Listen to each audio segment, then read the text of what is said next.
Ce monsieur était toujours bien vêtu, un costume 3 pièces, un gousset et une montre avec une chaîne en or qui passait là et qui marchait. Alors à l'époque, il n'y avait pas autant de voitures comme vous voyez là. Il y avait très peu de voitures et quand il marchait au milieu de la rue.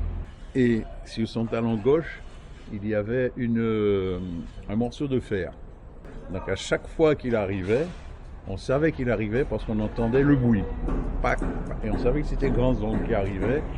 Et quand Grands-Ongles arrivait, les gens avaient tendance à se cacher.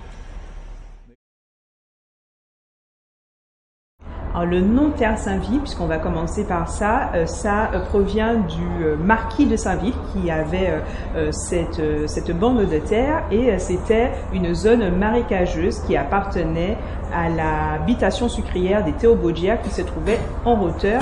Terre Saint-Ville va prendre dans l'ampleur quand il y aura la fameuse éruption de 1902 qui va rayer Saint-Pierre de la carte de la Martinique et il y aura plein de réfugiés qui vont arriver à Terre Saint-Ville et mademoiselle Marie de Berry va bien sûr augmenter les loyers. Alors, au début, lorsqu'on parlait de Terre Saint-Ville, on parlait un peu de Terre Saint-Ville du mauvais côté. Donc, par exemple, des conflits qu'il y avait, des gens qui se prostituaient dans la rue. Et en venant à Terre Saint-Ville, j'ai vraiment pas vu ça du tout. Avant, c'était un très bon quartier. On pouvait laisser les maisons ouvertes le soir. Et ça a beaucoup changé aujourd'hui.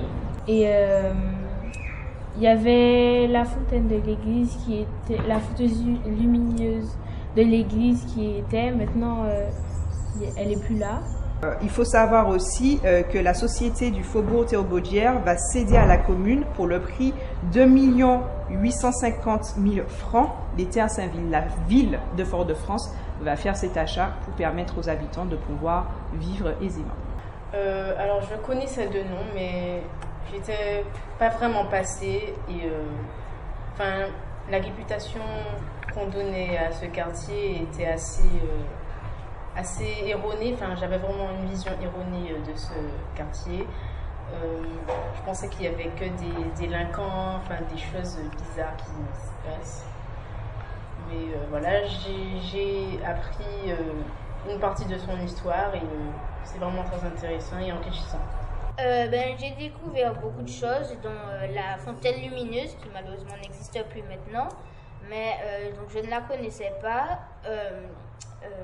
Quand nous sommes allés aux archives, j'ai pu voir quelques photos et donc c'était très beau.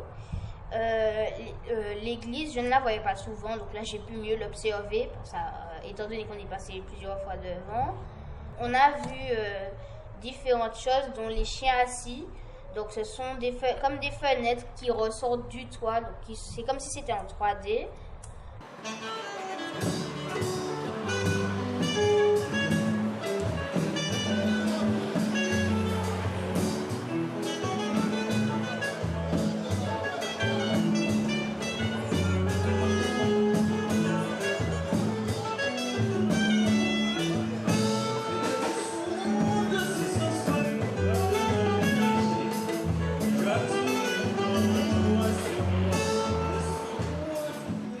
J'ai aussi bien aimé, bien apprécié le fait de parler de Grands-Ongles.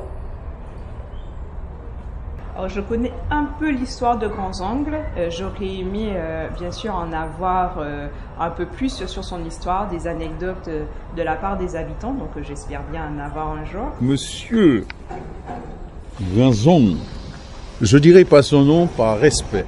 Mes parents, oui, ils parlaient de Grands-Ongles. C'était quelqu'un qui était vraiment affreux, en fait. Quand il passait peut-être dans les rues, les gens s'écartaient. Hein. Non, je ne connaissais pas Grands-Ongles personnellement, mais j'ai toujours entendu parler de lui. Et je sais que, il y avait des gens qui avaient peur de Grands-Ongles.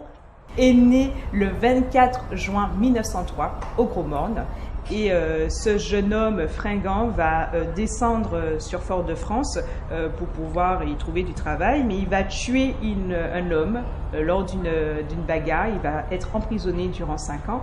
Et c'est là qu'on dit qu'il va faire sa formation en médecine illégale. Et quand il va revenir, il va prendre une petite chambre au Terre-Saint-Ville et c'est là qu'il va commencer à faire séance. Là où il était, c'est un petit carré, effectivement, au Terre-Saint-Ville, où il n'y avait que des mentors, hommes comme femmes. Cette partie des Terre-Saint-Ville était connue pour ça.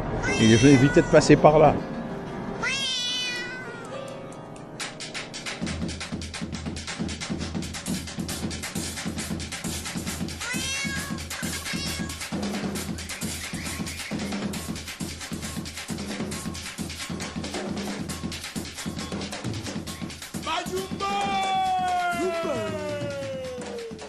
Alors déjà je connaissais absolument pas Grands-Oncles, c'est en faisant des recherches par rapport à ce projet que j'ai pu comprendre qui il était, ce qu'il faisait et aussi comprendre la pratique qui est le quimbois. Ben, je sais pas pourquoi il a voulu être quimboiseur, parce que ça peut lui apporter beaucoup de risques dans sa vie, parce que si il décide un jour d'arrêter, tout peut se revenir sur lui, on va dire. Et Grands-Oncles, c'était un monsieur qui allait à l'église tous les matins et qui communiait. Et je trouve ça super intéressant et je m'intéresse à la spiritualité et à la métaphysique, ce genre d'histoire, j'aime bien, même si c'est un peu terrifiant sur les bords. Ben, ça fait un petit peu peur qu'on se pose des questions. Le fait qu'on parle de Grands-Oncles et de toute son histoire, son suicide avec 7 ou 8 cravates de couleurs différentes. Et donc voilà, j'ai bien aimé. Grands-Oncles, donc Gaston, s'est suicidé soit avec 7, soit avec 8. La version officielle, c'est 8, puisque j'ai pris ce chiffre sur le franc centile de l'époque, en 1965. Et il s'est pendu avec des cravates en soie. Donc 8, déjà, c'est un chiffre magique qui symbolise l'immortalité, l'expansion matérielle également en numérologie. Ça symbolise également les 8 béatitudes de l'Église catholique parce qu'il était très croyant. Dès 6 heures du matin, il allait à l'église. Donc peut-être qu'il y a aussi également un lien. Et d'ailleurs, avant de se suicider, il s'est confessé au prêtre. Donc il a vraiment voulu se confesser. J'étais à l'école au collège du Terre-Saint-Ville et je vois un attroupement dans tous les Terre-Saint-Ville. Alors, à l'école, il y a des copains qui viennent nous dire « Ouais, Grands-Oncles est mort ». Alors, je dis « Bon, je pense bien qu'à la sortie de l'école, tout le monde a été petit Grands-Oncles pour voir. » Et il paraît qu'il s'était pendu. Ces actes n'étaient pas anodins et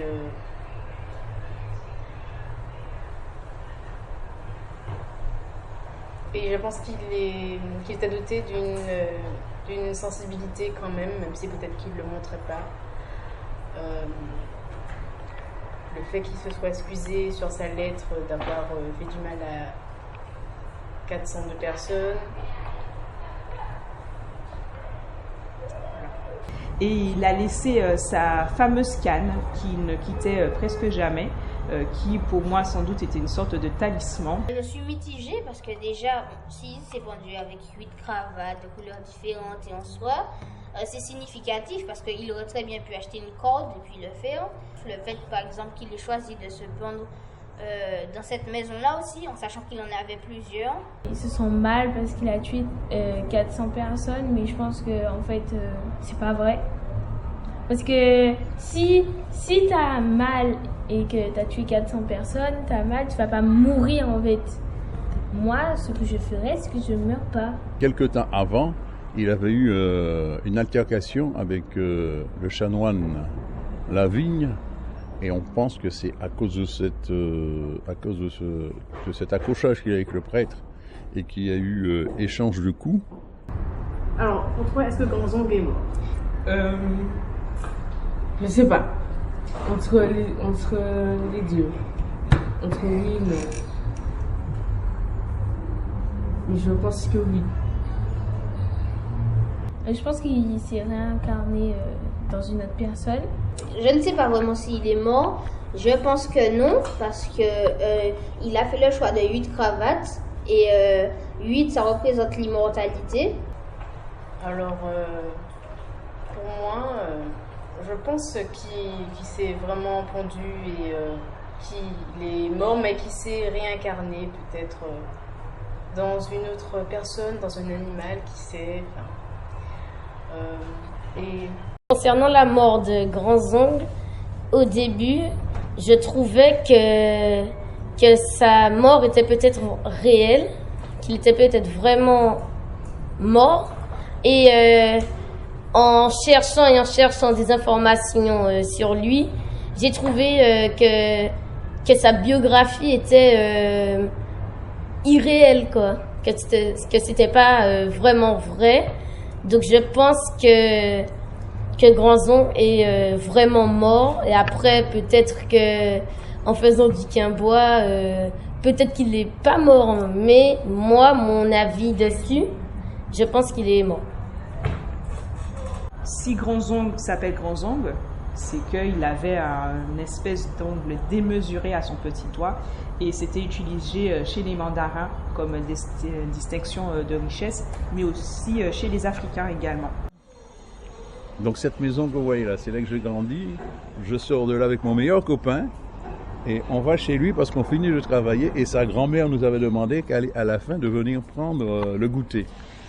Effectivement, on va prendre le goûter et on entend qu'il arrive, on entend qu'il passe, et quand il passe, il marche comme ça, en frappant toc toc toc toc, et nous on le regarde dans les yeux. On baisse pas les yeux, on le regarde. Et tout en marchant, il tourne les yeux vers nous. Et quand il arrive à cette hauteur-là, il recommence à aller devant. Et quand on va chez la grand-mère prendre le goûter, on lui raconte qu'est-ce qu'elle fait. Elle nous a lavé la tête avec du vinaigre parce qu'on avait regardé Grands-Ongles dans les yeux.